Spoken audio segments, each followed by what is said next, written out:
Hello. Thank you for joining me today for another conversation about grief. And grief has many ways of showing up. And so we can talk about the grief of leaving your home or losing a pet, health changes, a divorce. All of those things are really important. And we will talk about them at other times. Today, we're talking about grief as it pertains to death of someone we care about. And what I specifically want to talk about is the fog, shock that may be part of your grief experience. Is that hard and fast? Is it different? Are these the same thing, or might they show up in different ways for different people? And I'm joined by three of the most wise and amazing people that I know. And so I'd like you to become familiar with them too. And don't worry, at the end of this, I'm going to ask them each to express a little bit more about how they can be found. And we'll have all of their information at the end, at the bottom of this recording. So I'm joined by Dawn Anderson, Kathy Tate-Hildreth, and Robin Stegall. Thank you all for joining me today.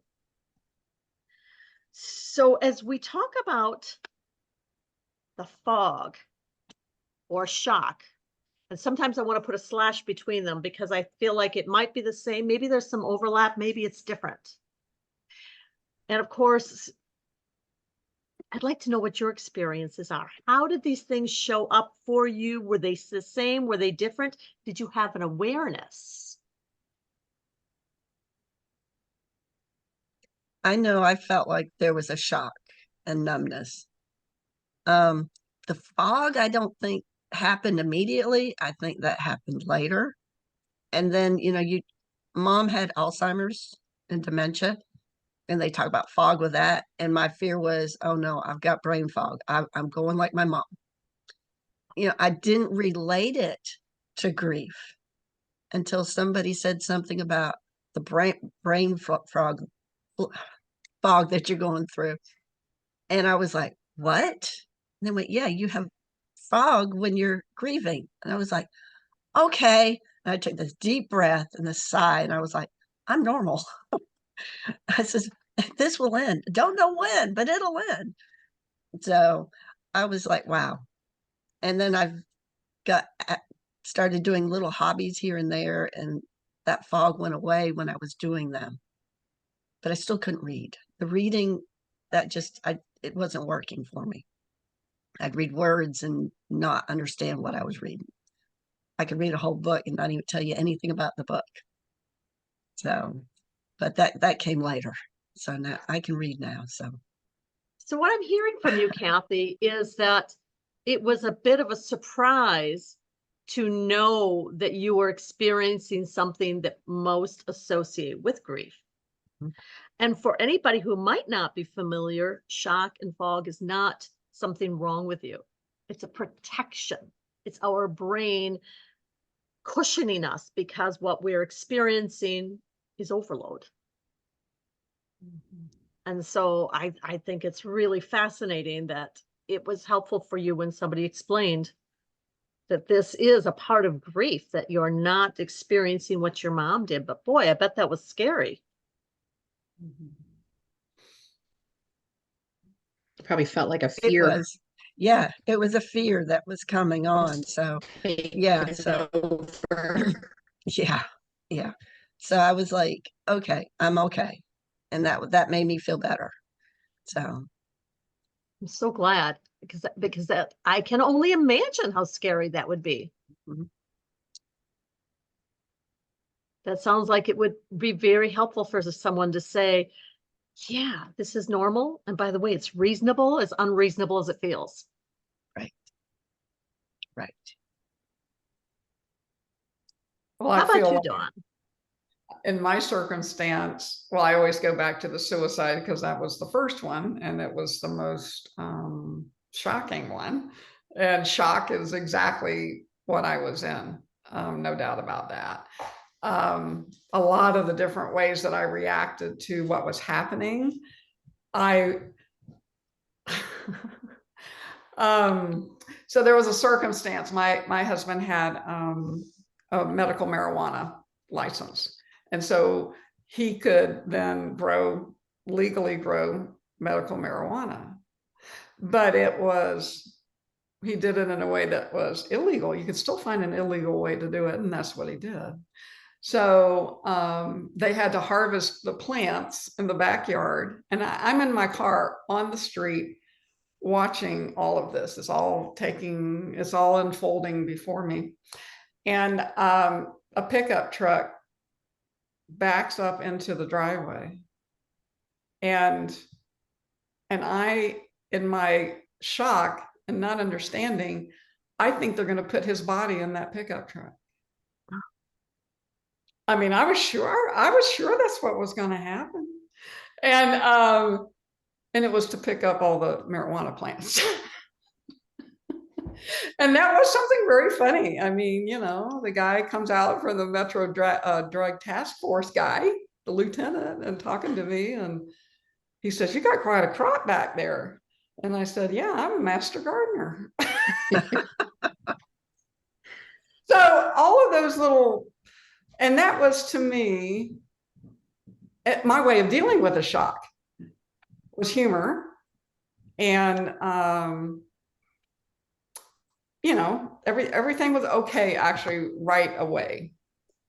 But I also found that later on I made some poor decisions. And I had people like trying to talk me out of it, but I'm a very strong person, so I didn't listen to them. And they were kind of professional type people. And anyway, so I did make some decisions that were not really great, and that would have been better for other people to do things instead of me. So that's one thing I could definitely say about the shock. And I think it became fog probably within a few days. Yeah. And then I just did stuff that made it all go away. So it was like it never happened almost to me. Interesting. How about you, Robin? Because your experience was incredibly traumatic. How did these things show up for you? I think with me, with my son, it was when the shock set in, I went into a take charge mode. This was my kid. This was my responsibility to make sure everything from the planning of the funeral to following the funeral, everything was like I had to do it. That I just took a very take charge direction with it. And I would say the fog did set in, but it was a little bit later. It set in, and things like in the beginning with the take charge, I was taking everything in, and I just thought, oh my God, I'm going to remember everything that everybody's saying to me. But it wasn't until I hit that fog stage where it was like, wait a minute, what did they say? You know, and it was, I couldn't remember things. So my advice to people was always write things down, because even when you're in that shock and you think you're hearing everything and you're taking in everything, chances are you might be missing something. And then when my mom passed away, again, it was that take charge. And I think because my siblings were falling apart and I had already been through it. And so I took charge again with the funeral and everything else. And with my mom, I don't really necessarily think I went into a fog. I think I had already been through that fog with my son. But the fog did last a while. And like you were saying, Kathryn, I too was worried, like, wait a minute, is something wrong with me? I'm not remembering things. You know, things are, I should have remembered that. And it seemed like simple things I was forgetting. But as time went on and the more I healed, the more I realized it really was a fog. And that makes a lot of sense, doesn't it? You know, I've talked to so many people over the years, and they'll almost want to ask quietly behind their hands where no one can hear, am I losing my mind? And I get that. I mean, I did some of the most ridiculous things. Now they make me laugh. Well, actually, they made me laugh in the moment. finding myself in the grocery store in slippers. I lived in Wisconsin. It was very, very, very, very snowy, cold winter. And I'm not the pajama slipper person to the grocery store. That's not me. Things like getting to the office, because I went back to work 2 weeks after my son died. It was very, very important for me to do this. It's not something I suggest for others. You have to find your own way. It was important to me. But I got to my office one day and my blouse wasn't buttoned. So I started wearing pullovers. That was a fix for it. I started making a list for myself. Do I have shoes on? Do they match? If I have earrings on, do they match? It could be a fashion statement, but with me, it was not. Have I buttoned my blouse? I made a list for myself, and it made me laugh to write the list. It gave me so much comfort to remember I had a list and that I could add to it. Things like getting lost less than a few miles from my house where I'd lived for years and years and years, most of my life. These things are not unusual, are they? Tempers can be very short. I could be quite sure this poor man who's still married to me after 41 years, can you imagine? He'd say something to me and I was quite sure he hadn't. And maybe he probably had, but I couldn't remember. And so I would get short-tempered. We may not hear someone, and it's not just because of tuning them out. There's not always room, is there? Did any of you ever find yourselves, I mean, Kathy already alluded to the idea of maybe not being able to read anymore and thinking, oh my gosh, what's wrong with me now? Or maybe not being able to remember what someone said 5 minutes ago. How did you cope with those things? If you experience that. I know one of the things I did, I always brought my husband with me wherever I went. So that way, if somebody was talking to me and gave me instructions on how to do something, he was my backup. I go, what did they say? Because I could be like at the grocery store, somebody tell me something, and then get out to the car and I go, what did they just tell me?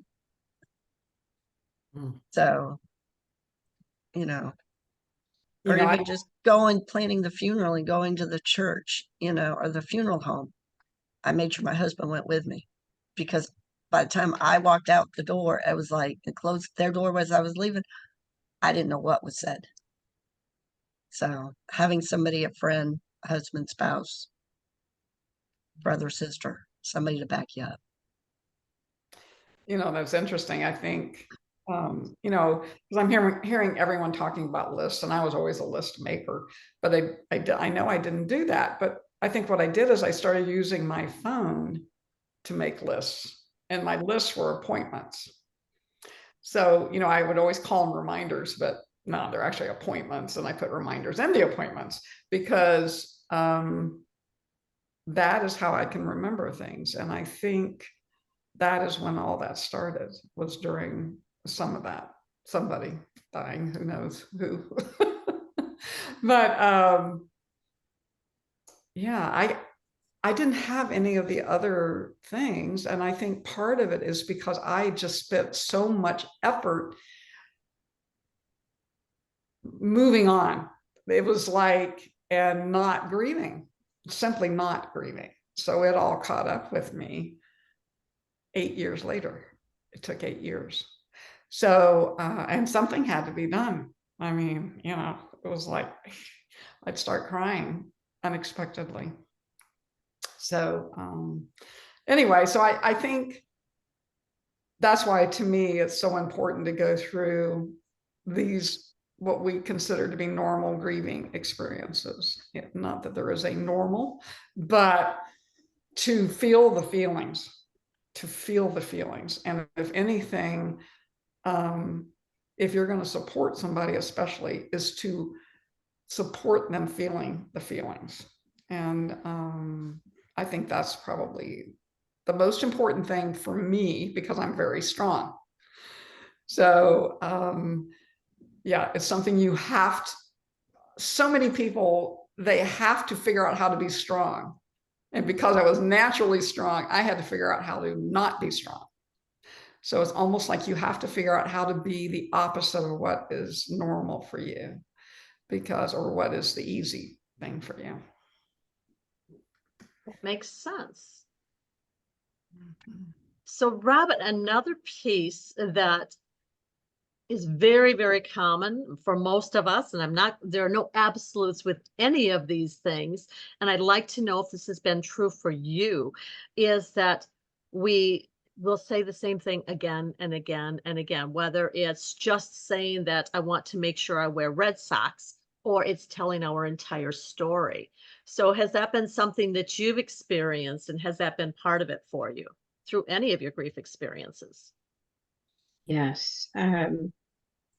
So with my son's accident, anytime I had the opportunity to talk to somebody who was listening, I would go over it again and again, what happened.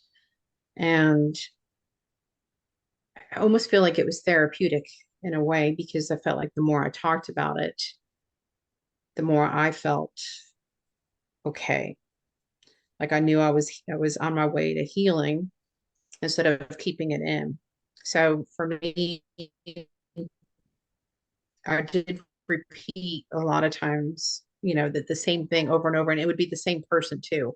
And I know they were just being kind. I probably told them, 10, 15 times, but for me, that's what I needed. And so when you do have a good listener too, it does help when somebody's patient with you. And then there was other things I would repeat too. Some of the things I still do. It was little fears were I think taking over at the time as well, and like more or less afraid because I was in a fog. And did I lock the door? So now it's become almost a habit. Years later, I probably check it 3 times when I leave the house. And so little things that started then, repeating, I still do. And instead of looking at it like I was just, that I tell my, I'm just double checking. I'm just checking. I'm just making sure it's okay. But I will, things like that. And I appreciate that you're not making yourself wrong for it. You're saying, this is part of who I am now.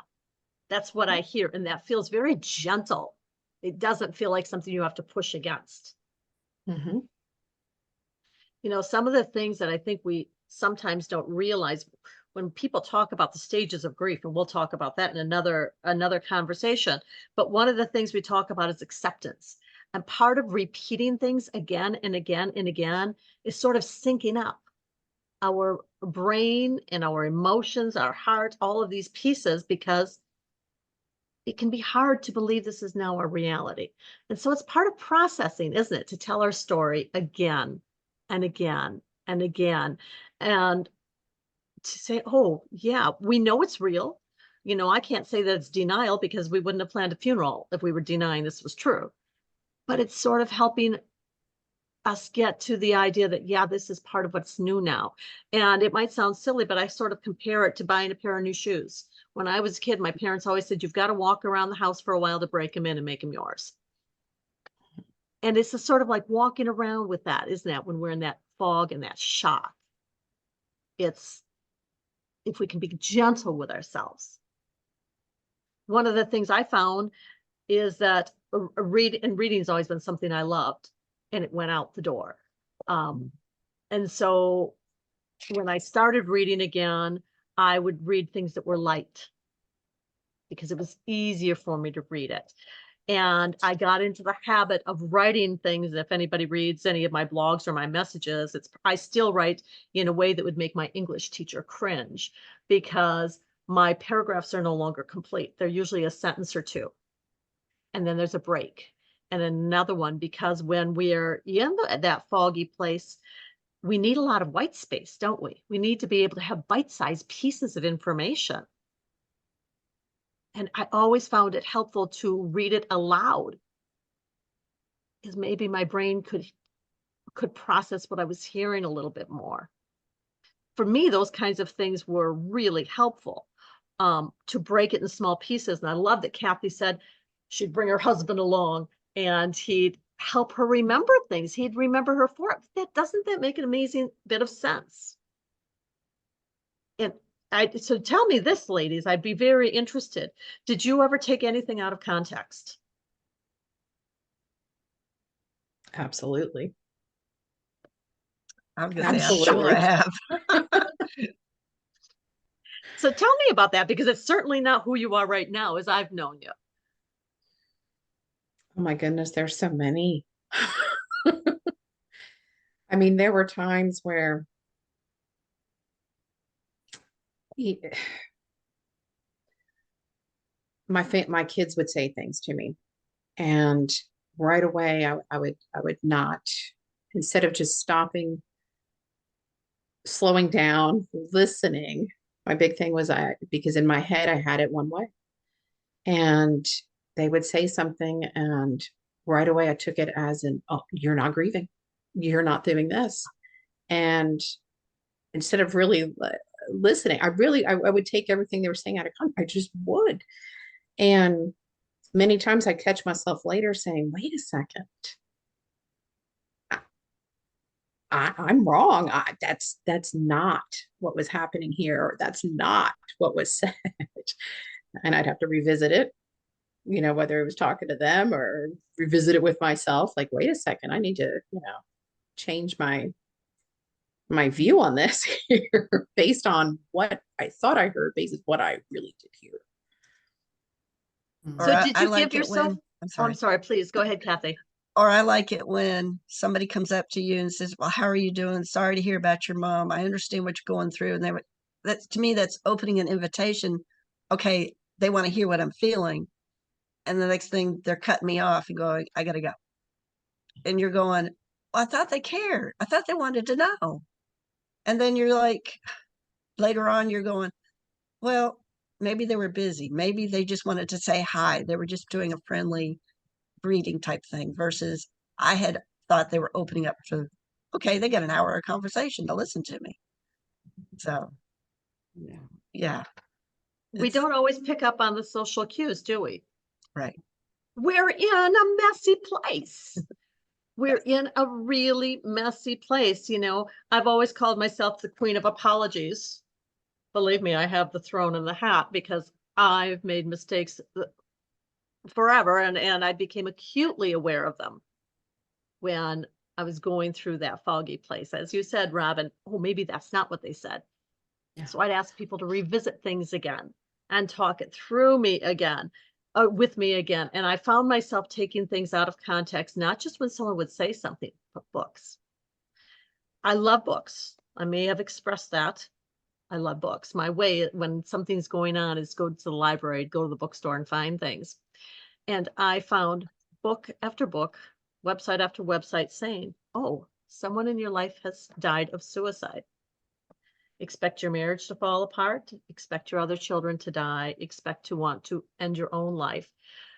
And I'm quite sure I took those things out of context. I'm pretty darn sure there's no website that says the end is here. Get used to it. However, that's what I took from those things. I remember standing in a bookstore and dropping books on the floor. No, that's not me. I kind of feel like people should go to jail when they do that. But I would open up books and I was quite sure that's what they all said. In fact, there's one book by a favorite author that I was furious with because I was sure he said all those things. And I bought the book later on and went back and read it. And he talked stories about sometimes this happens, but this is not always. And maybe it's like that. So for me, it was really helpful to say, you know what? Maybe there was more. But in the moment, because those were what my greatest fears were, I was terrified for my husband, for my surviving sons, for my daughter-in-law. I didn't know how to keep us all together and keep everybody safe. And it seemed like everything I picked up, I took completely out of context, sort of like it was a soundbite jumping from a book. Has anybody ever done that? Mm-hmm. I had it was maybe, I too had went back to work 2 weeks after, and I was struggling. And we had a customer come into my work who I had reached out to because she had lost her daughter the year before. And so I had just sent her an email. We were, we kind of chatted back and forth in it. And she came in to visit me one day and brought a little plant and stuff for my desk. And she told my boss, she said, this is what she had said to her. She said, she's going through a hard time now. And she said, but give her about 6 months, and she'll be better. But what she was saying is in 6 months, you'll see a difference. Doesn't mean she's healed, doesn't mean she's over it. And it 6 months later, it was like my office seemed to think, it's been 6 months, But sometimes when we hear those things, they like certain words stick and we don't hear the rest of it to really take in what it truly means. And she wasn't saying in 6 months you'll be healed. You're over this. You're not going to be sad or anything. What she was saying is just give yourself time. Because there was an actual, time frame in there, it stuck, and it stuck with others too, but it's not what she was saying. So you bring up time, and I think that's an excellent point. We all know, and I will say this until the cows come home, there is no timeline on our grieving. But I'm curious, how did each of you know, or did you have an awareness that fog was beginning to disperse or be thinning? Did you have an awareness when it was lifting, so to speak? Or is it only when you look back that you are able to see it? What might that be like? How might somebody else recognize that things are becoming a little clearer again? I think for me, it became easier and easier to concentrate on stuff and get things accomplished. Also, it seemed like, well, because it was suicide and I worked for a police department and they take that very seriously. So I had a therapist who specialized in suicide, and I would go see her. I don't know if it was once a week or once every other week. I mean, it was pretty often. And, but I know when I look back on it, I'm like, I couldn't tell you one thing we talked about, not one thing. I can remember being in the waiting room. I remember being in the room with her. I mostly remember, because I always think the person who was leaving, oh, is that a cop that's considering suicide? I would always make these, like, I guess in some ways that's taking things out of context, because who knows? I mean, I don't know. But I don't even remember. It had to be less than 6 months that it ended. I think they just had a particular length of time, and that's how long they would do it. And I know that my boss was very, she put up with a lot of stuff for a while, but boy, there came a time when she didn't have to do that anymore. And that had to do, I'm sure, with work and what the timeline was.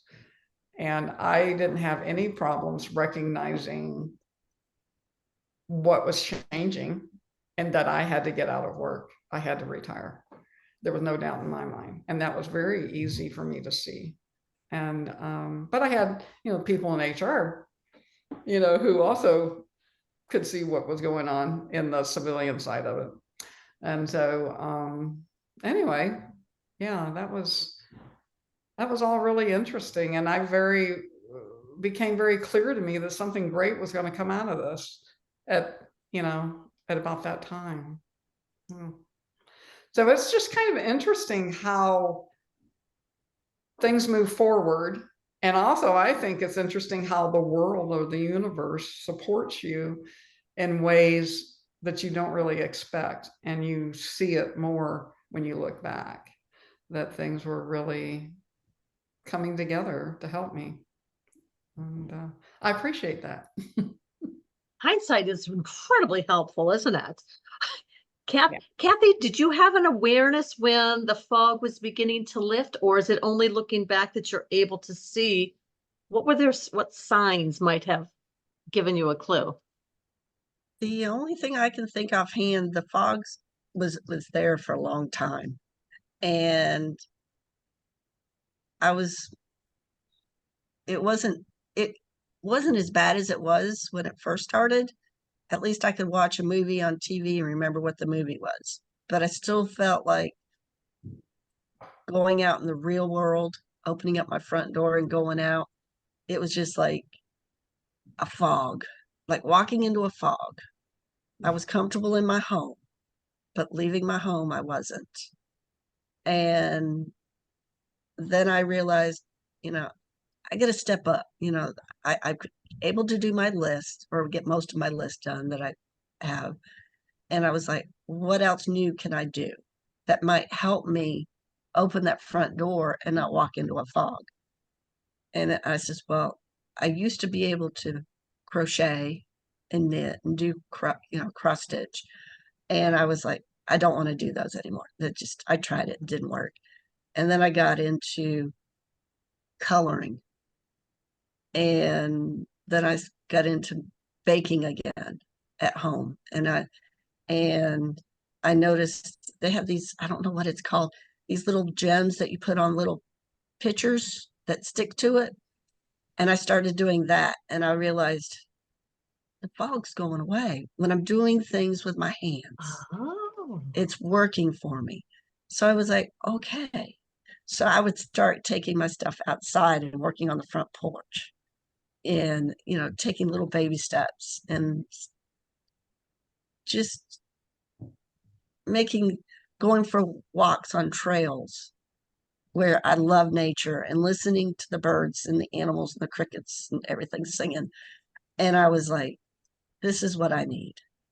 So, and then now I'm able to go out the front door, you know. Now if something new's going on in my life, I just like want to shut everything down. But that's me. But I just take things just one step at a time. But yeah, that's when I noticed the fog, when I started doing things with my hands again.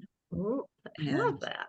That makes a yeah, lot of sense. yeah. How about you, Robin? Was there an awareness, or is it only later that you're able to see, or do you feel like it's still a blanket?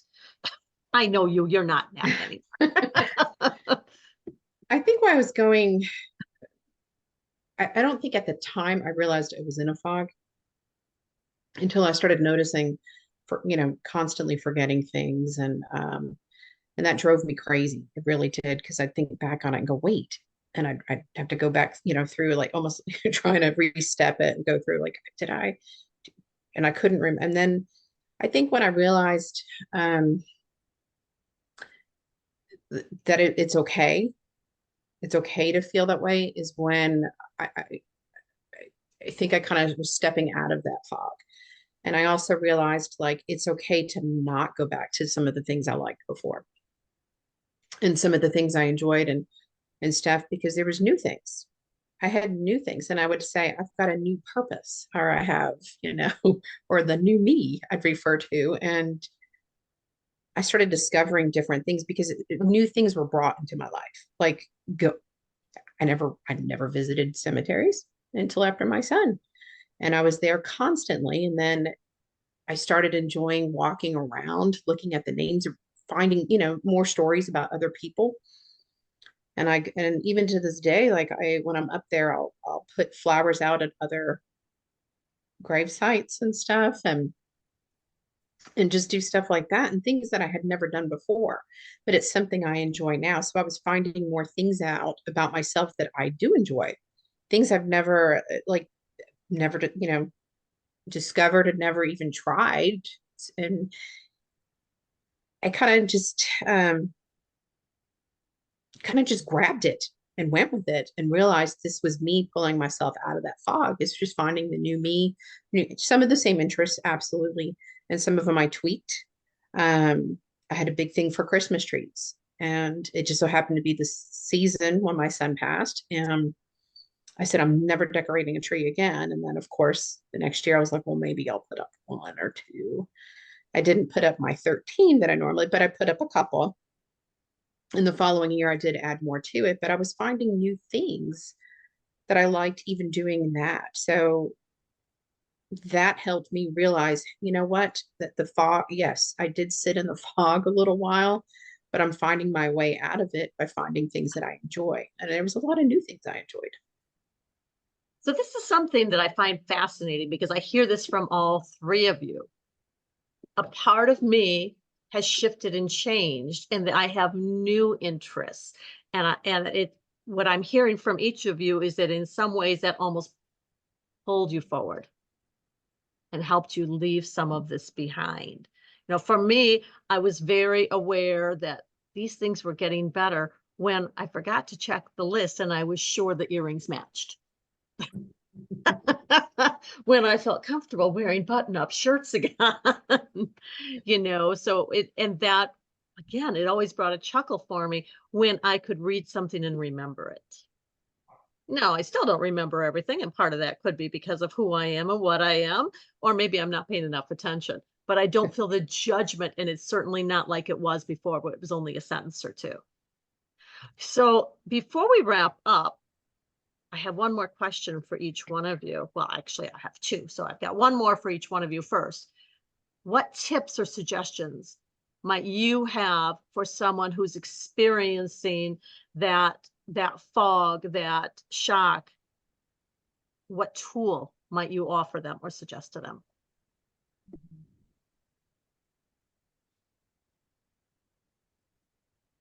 For me, the big thing is, especially when you're going through the shock, is you really do believe you're going to remember everything, and chances are you may not. And some of those things can be very, very important. And write them down, jot something down. And some of them, a lot of times, even going through the shock, a lot of times you'll hear stories from people about your loved one. And those are things that you definitely don't want to forget. You want to remember them. So write them down, record them, have somebody else present to hear it too. You know, whatever works for you. I think that is very important. And also, I like to say is to take care of yourself during that time too, because you forget things, especially in shock, as far as taking care of yourself. So if you're not taking care of yourself, it is harder to remember those things as well. And it's harder to remember to write them down because you're not taking care of yourself. You don't want to miss anything. And same thing with going through the fog. It's just remember it is normal. You're normal. These things do happen, and it's okay. And I think finding what works best for you, the planning ahead, making a list, making sure you can check it off with your earrings, your blouse, your shoes, everything matches. If that's what we're absolutely, that's perfect. Me, I double check to this day, I still double check my door. I'll drive around the block and drive past my house and look and say, yep, I did look, you know, because I can tell by the little thing, but whatever works. And I think it's finding, I think it's finding those tools, and those tools can be very, very helpful. That's excellent, Robin. How about you, Dawn? What suggestion or tip or tool might you offer to others? Well, I think part of it is to figure out what makes you feel centered and grounded. Because I think one of the things that happens through all that is that you're just you're up here somewhere and you can't think straight. And so grounding to me is real important. And the easiest way to ground is to be outside and walking. And if you can kind of do some repetitive things like, oh, right foot, left foot, right foot, left foot, something that is repetitive that also is grounding. And writing was real important for me, and journaling, but just writing in any way, to me made a huge difference and allowed me to kind of come back to who I was. Because and I was a different person, and that's okay too. If anything, I think I'm a much better person. I know I am, because I wouldn't have made all the explorations that I have if I had not had to go through these things. That makes a lot of sense. And I really appreciate the right foot, left, because it brings you so in the moment and reminds you, I'm not confused right now. I'm with myself right now in the most positive, clear way possible. That's really excellent, Dawn. Thank you. Kathy, any tips or suggestions for others that you might offer? Some of the things that come off my top of my head are self-care, eating, sleeping, exercising, even if it's a simple walk. The other thing that I thought about was turn the music up, dance a little bit. When you're cleaning around the house, dance a little bit. When you're vacuuming, dance a little bit. It just takes your mind off everything, and it makes it fun, you know. And I just when I first did that, I was like, wow. My husband was like, what are you doing? I said, just let me be. So, but yeah, turn the music up. I hope next time you invite him to dance with you. I was trying to get things done. But Oh, yeah, yeah. next time. Let's be groovy here. I love that, Kathy. I think, and you too are being very physical about I'm present, I'm here, and I hear you also bringing joy and acceptance into this. And if I were to offer anybody a suggestion, it would please be nice to yourself, be gentle, and have a chuckle. It's okay. People saw me in some of the most strange things, and you know what? Nobody said to me, oh my gosh, you wore 2 different earrings. I'm banishing you. We're never seeing you again. Instead, they'd have a laugh with me. And that felt really good that, you know what, they appreciated me enough to laugh with me. And it wasn't that I was something horribly damaged. I was damaged and broken at the time, and I was going to heal. And it felt really helpful. So I encourage all of the tips these amazing women have given, because I think they're all very wise and they make so much sense. And I would have that sense of humor, because boy, isn't that what pulls us through. And before we wrap up, I want to ask each one of you to tell people how they might get in touch with you and the work that you do. And we'll start with you, Dawn Anderson. Okay. So, so Dawn Anderson is my actual name. But when I started writing, I needed to have what I called a pen name, because I needed a website, and Dawn Anderson was taken. So yeah, how about that? So I picked out the name that I actually love the most, which was Lauren. So it's Dawn Lauren Anderson. And DawnLaurenAnderson.com. Everything is there, and it will always be there. So, blogging. Beautiful. And I encourage them to read. You are an author, you're a graduate of my Master Grief Coach certification program, and people will find such wisdom and guidance when they do follow you. Thank you. Thank you for joining me today. Kathy, can you please tell us a little bit about you and how somebody might find you? I'm Kathy, and I'm a Master Grief Coach through Sandy. And I'm new at this. I don't have a website yet. You can find me on Facebook. So by my name, Kathryn Tate-Hildreth. And I'm excited to work with anybody that's wants to come over and chit chat.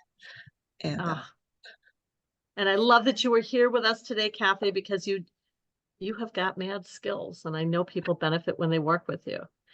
Robin, can you tell us a little bit about how they find you, if you'd like to share a little bit about your organization? Yes, absolutely. I do use Facebook a lot.